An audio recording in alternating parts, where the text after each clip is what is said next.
How to audit your preventive maintenance tasks, Part 1. Frequency. Start by assessing how often the task is done and what triggers the task in your schedule.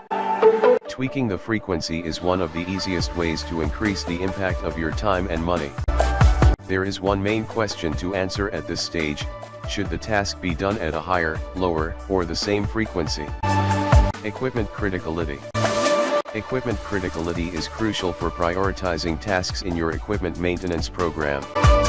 Audit your preventive maintenance schedule and ensure that your critical equipment is receiving the right amount of time in your calendar. If breakdowns are plaguing critical assets, this audit will help you shift resources from less critical areas of your facility to those machines so you can keep them running at their best. Specialization.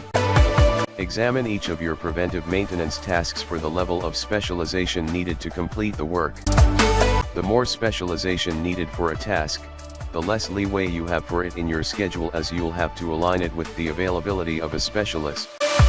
One way to create efficiency in your maintenance schedule is to group all specialized tasks together into a single time frame so the work can be done with fewer costs or travel time.